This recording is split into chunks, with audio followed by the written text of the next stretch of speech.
रूठे रूठे लगते हो, कोई तरकीब तो बताओ मनाने की। मैं जिंदगी गिरवी रख दूं, तुम कीमत तो बताओ मुस्कुराने की।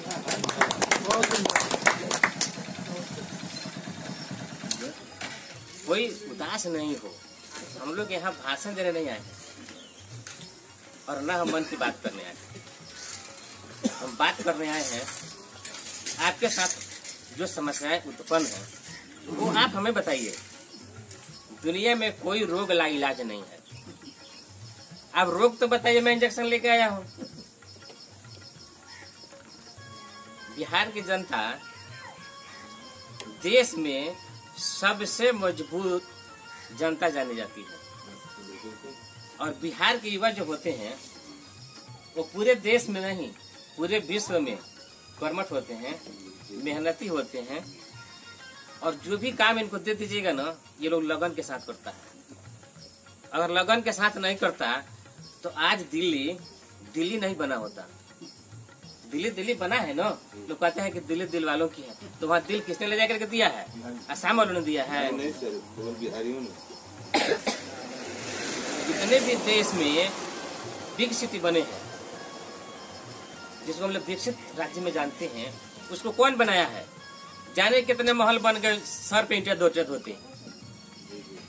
बिहारियों का मैं व्यथा बता रहा हूँ, जाने कितने महल बन गए, सर पे ईंटें ढोते होते और हमने जीवन गुजार दी फुटपाथ पर सोते सोते। बिहार में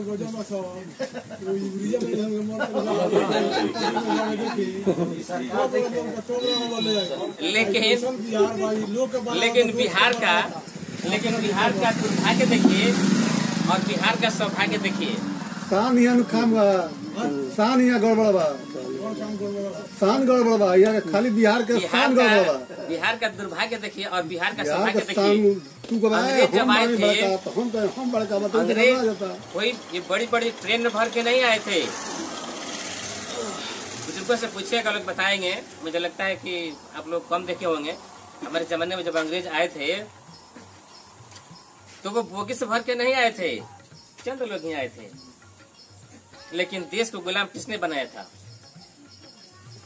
देश के लोगों ने ही बनाया था। अंग्रेज हजारों की संख्या में तो नहीं आए थे, आप लोग जानते हैं। लेकिन उसका मदद कौन किया? भारत के लोगों ने ही भारत को गुलाम बनाया। क्यों बनाया? चंद नोटों की लालच में। यहाँ भूखमरी थी, गरीबी था, वो लेके आया था, चमचमाता हुआ नोट लेके आया था। लोग देखे नहीं थे नोट है, विदेश से आया है, इसको अपना पहुना बना लीजिए। भारत के लोग उसको पहुना बनाते गए और उधर से वो लेके आया था बांस, कोई भी डंडा समझ लीजिए, उसमें कील ठोक दिया था, लेके आया था, एक नोट देता था, इसको डंडा थमा देता था, बोलता था कि मार भारतवासियों के पीठ पर। और भारतवासी ही भारत के लोगों पर चाबुक मारते थे और उसका मदद करके देश को गुलाम इस कदर बना दिए कि बड़ी बड़ी इस गुलामी का सल्तनत उखड़ गई। अगर सही है तो आप लोग सब लोग इसमें अपना रजामंदी जताइए। रजामंदी नहीं जताइएगा तो हम जहाँ सहमत हम तो जेबे करेंगे, आपके थोड़े 10 कट्ठा जमीन लिखवा लेंगे। हमको तो जाना ही है, जो आया है वो जाएगा। राजा रंग फकीर, एक सिंहासन चढ़ चला और दूजा कैसे जाएगा? दूजा कैसे जाएगा सच्चा? हाथ में बांध के जाएगा। यहाँ कोई अमृत के प्याला पी के थोड़ी आया है। तो उस दिन अगर आप लोग कहिएगा कि हाँ हम लोग अब जात का रोग खत्म करेंगे, तभी जमात को आप लोग अगर कहिए कि हम लोग जात का रोग आज खत्म करेंगे तो हम आप लोगों से वार्ता करेंगे, और नहीं तो हम लोग जाएंगे। हम जात पात से नहीं तो सब लोग कहिए कि हम लोग जात का रोग खत्म करेंगे। अब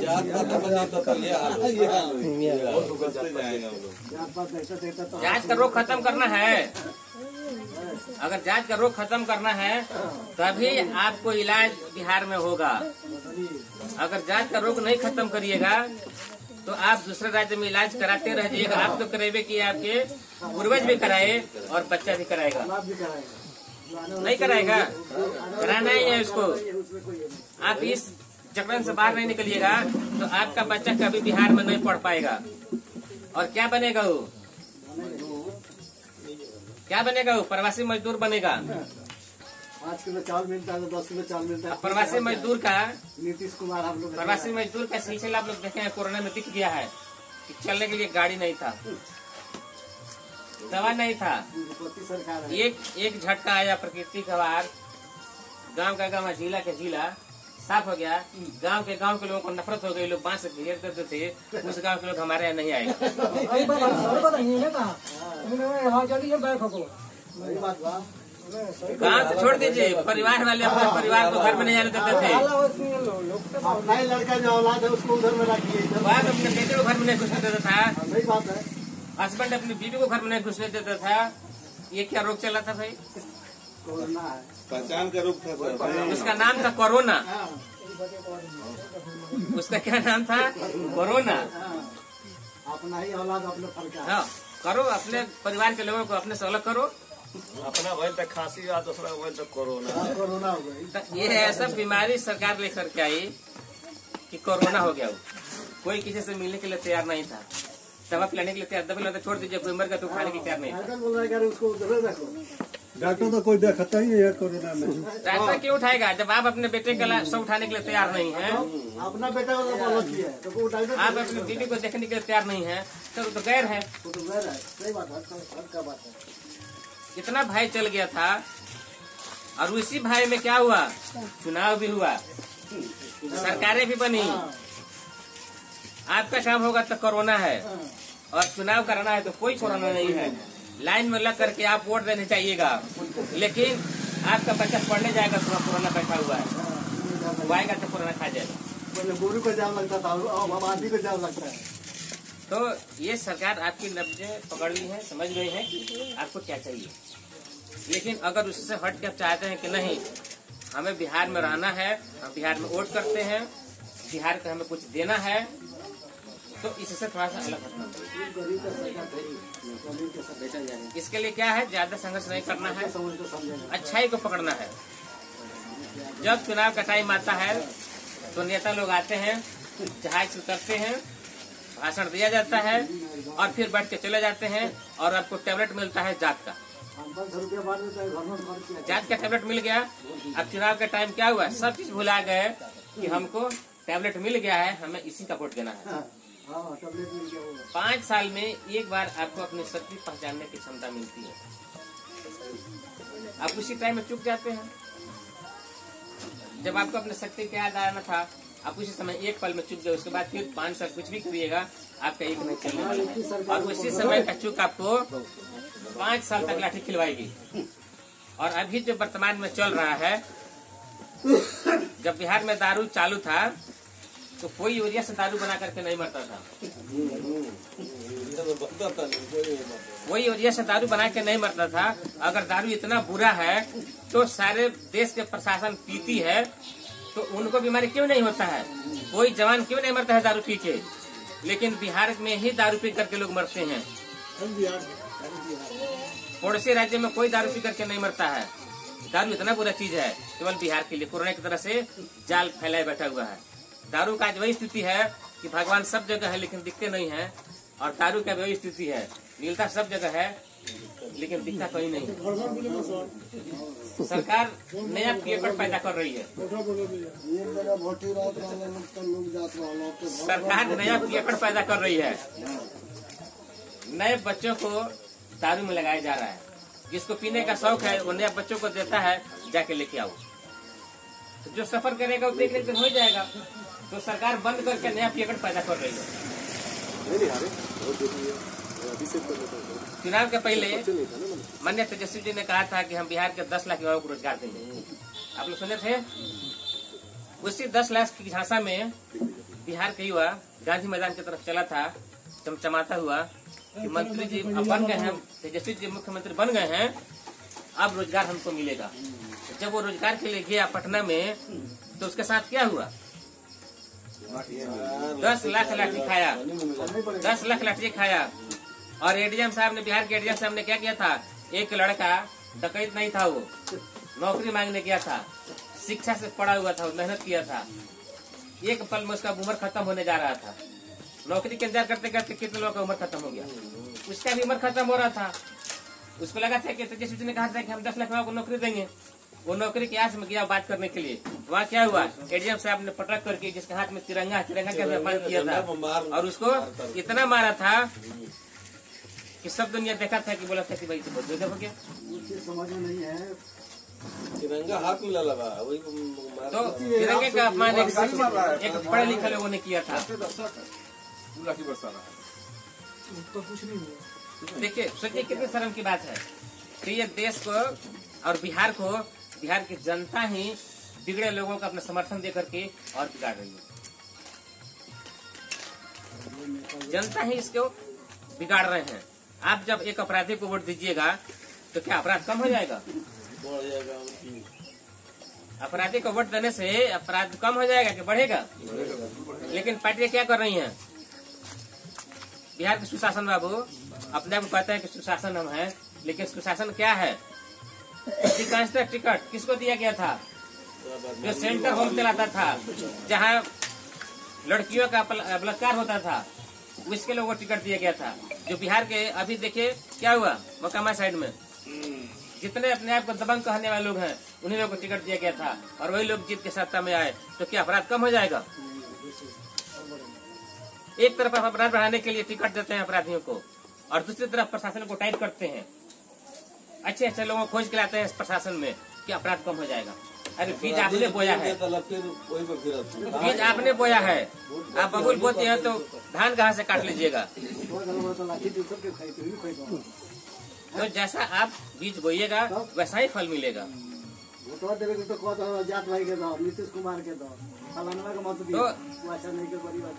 सबसे पहले आप लोग याद रखिए, राष्ट्रीय सब जनशक्ति पार्टी आपके बीच आई हुई है और पार्टी जो आई है पार्टी इसलिए आई है कि बिहार के साथ पार्टी इसलिए आई है कि बिहार में जो अपराध बढ़े हुए हैं, बिहार में जो अपराध का ग्राफ बढ़ा हुआ है, बिहार से जो पलायन हो रहा है, बिहार से जिसका शिक्षा खत्म हो रहा है, 50 छात्र पर कहीं 5 गो शिक्षक हैं और कहीं 500 छात्र पर 5 गो शिक्षक हैं, किसी विद्यालय में बेंच नहीं है, आपके यहाँ लाइन तो है, उसका भी रेंट आपसे नाजायज तरीके से लिया जा रहा है। जिस तरह से अपराध बढ़ रहा है, आपको खेती का टाइम में यूरिया नहीं है, आपको रोजगार के लिए बिहार में जगह नहीं है, शिक्षा के लिए बिहार में जगह नहीं है, दवा कराना है तो बिहार में जगह नहीं है। बिहार से जितने भी सटे हुए पड़ोसी राज्य हैं सभी जगह तेल सस्ता है और बिहार पड़ोसी राज्यों से जहाँ पे 20 किलोमीटर का एरिया देखिए कि वहाँ तेल सस्ता है, यहाँ तेल महंगा है, तो सारे पेट्रोल पंप कर्मियों का हाल रोते हुए बिजली की तरह से हो गया है। कस्टमर नहीं है।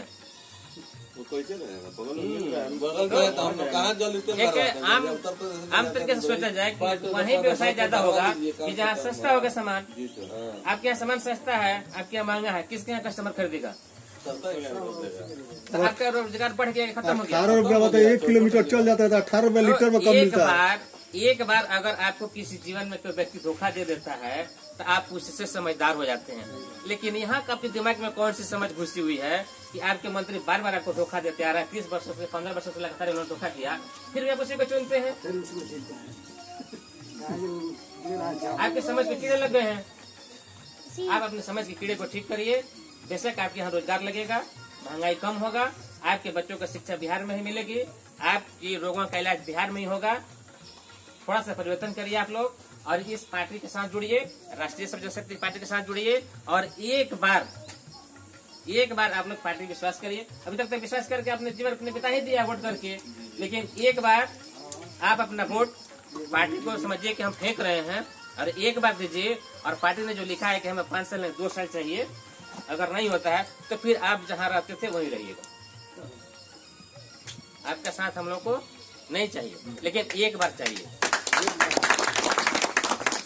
अगर एक बार आप लोग साथ देने के लिए तैयार हैं, कहिए कि हम लोग साथ देंगे, तो हम लोग आगे कुछ करेंगे। तो हाथ उठाइए आप लोग, आप बोले कि हम लोग साथ देंगे। सबको तो इतना दिन साथ है दिया, कम से कम ये भी पार्टी को साथ दिया जाए। एक बार साथ देना है। और अब हम लोग अभी तक हमने जो किया है वो हम आप लोगों से थोड़ा सा रूबरू कराना चाहते हैं। ये हमारे महाराष्ट्र के प्रदेश अध्यक्ष श्री भगवान जी पांडे भाई हैं। हम लोगों ने ओटनी पट्टी में एक प्रोग्राम किया था डॉक्टर नसीर जी की उपलब्धि में। जीन बाजार से सटे हुए हैं। तो गांव का सर्वे करने के बाद पता चला कि यार इस एयरपोर्ट तो चालू करवाते हैं तो 20 किलोमीटर से गरीबी खत्म हो जाएगा। बाबा ने कहा कि इस उठा दे मामले को। ये मामला उठाने वाले हमारे भगवान जी पांडे भाई ही हैं। तो हम लोगों ने इस मुद्दे को उठाया और आज साबिया एयरपोर्ट यथाशीघ्र चालू होने का गांठ पकड़ा। चालू हो जाएगा तो आपको लाभ मिलेगा कि नहीं मिलेगा? सबसे बड़ी अगर चालू करवाना है साबिया एयरपोर्ट को, बिहार से अगर गरीबी खत्म करना है तो एक बार आपको राष्ट्रीय सब जनशक्ति पार्टी और कलेंदर कुमार पर विश्वास करना पड़ेगा। बिना विश्वास का कोई दवा काम नहीं करेगा। तो एक ये पहली उपलब्धि रही कि हम लोगों ने एयरपोर्ट को चालू करवाने की कगार तक ला दिए हैं और चालू हो जाएगा तो कुछ नहीं होगा। तो कोई टैक्सी चलाएगा, कोई कुछ भी करेगा, बहुत सारे रोजगार होगा, तो ये मिलेगा। और क्षणिक में मुंबई और दिल्ली से व्यापारी यहाँ आ जाएंगे, तो सबसे बड़ी सुविधा हमारी ये होगी कि यहाँ व्यापार बढ़ेगा। इसके अतिरिक्त एक और पार्टी ने जो काम किया टोल को लेकर के, अभी देखिएगा कि हर एक 60 किलोमीटर पर, 20 किलोमीटर पर, 30 किलोमीटर पर टोल बने हुए हैं एनएचपी। तो पूरे देश की जनता को लाभ देने के लिए, पूरे देश को जनता को लाभ देने के लिए पार्टी ने सड़क परिवहन मंत्री जी को एक पत्र लिखा था कि स्थानीय 20 किलोमीटर का टोल माफ करिए और 60 किलोमीटर के बीच का टोल बंद करिए। यह घोषणा सदन में हुआ था, आप लोग सुने भी हैं। और स्थानीय 20 किलोमीटर का टोल माफ है। आप आधार कार्ड लेकर के अपना सफर करिए, आधार कार्ड से वेरीफाई कराइएगा, आपसे टोल नहीं लेगा वो। और मंत्री जी ने कहा था कि हम 3 महीने के अंदर 60 किलोमीटर के बीच का टोल बंद करवाएंगे। ये देश के लिए उपलब्धि है और ये उपलब्धि तब है, हम तभी लड़ पाएंगे, तभी संघर्ष करेंगे सड़क से लेकर के संसद तक, जब आप लोगों के साथ रहेंगे। हम लोग इस तरह से व्यवस्था करने जा रहे हैं बिहार के लिए कि अब आपका फ्लाइट किसी भी देश में जाना होगा तो बिहार से ही होगा। आपका इंटरव्यू भी बिहार में ही होगा। आपको दिल्ली बम्बई से फ्लाइट करने नहीं जाना पड़ेगा। जनता को फिलहाल पार्टी रिलीज देने जा रही है। बहुत से डॉक्यूमेंट्स की कल का बात हो गया है कि ये लोग 30 दिन 300 रुपया ही फी लेंगे।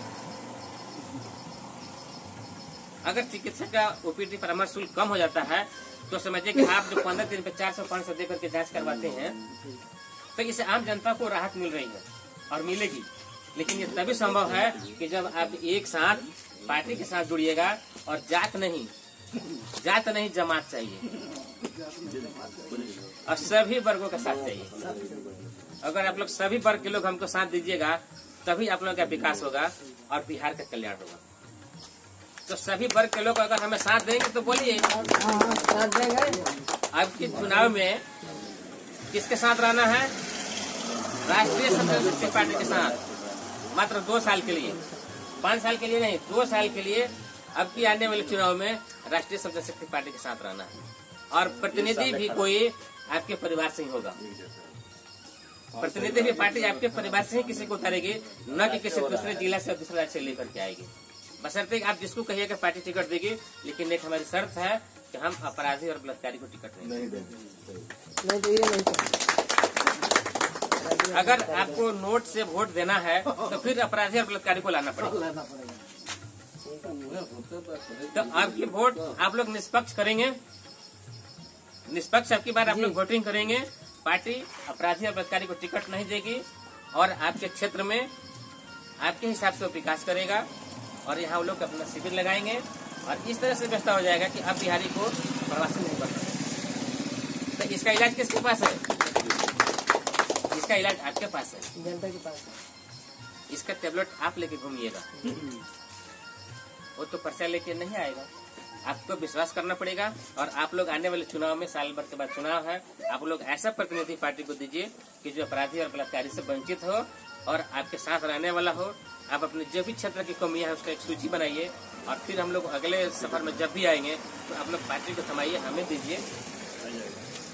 पूरे देश में अगर आपको किसी भी तरह की सहूलियत की जरूरत है तो हमारे जिला अध्यक्ष अजय कुमार जी हैं, जिनसे आप लोग संपर्क में रहिए। आप ही के जिले के हैं, ये सारे जिला का काम करेंगे, चाहे किसी भी तरह का काम। आप लोग अभी से प्रतिनिधि का संरक्षण चुनाव शुरू करिए और पार्टी की हमारी मांगों के हिसाब से अपराधी और बलात्कारी से बचिए। किसी कोई दिक्कत हमें इजाजत दीजिए चालू है इसे। और इजाजत दीजिए और आप लोग प्रण करिए कि हम लोग अब की बार जो चुनाव होगा निष्पक्ष पार्टी के साथ रहेंगे। तो सब मात्र आदमी 2 जरा साल जी हाथ से हाथ मिला करके मात्र 2 साल हम आपका साथ मात्र 2 साल के लिए मांग रहे हैं। अगर नहीं होता तो फिर हमको इससे कोई लेना देना नहीं। आप किसी कोई संशय है तो आप पूछ आ जाइए, सकते सब आदमी इधर आ जाइए। हैं। चलिए एक बार बोलिए सब जय आदमी हिंद जय भारत। सब आदमी आइए, सब आदमी आ जाइए इधर। और सभी लोगों से हम 10 मिनट और लेंगे कि पार्टी आइए, का हेलो। जो सदस्यता है आप लोग 10 सब कोई आ जाइए। अगर किसी को अधिकारी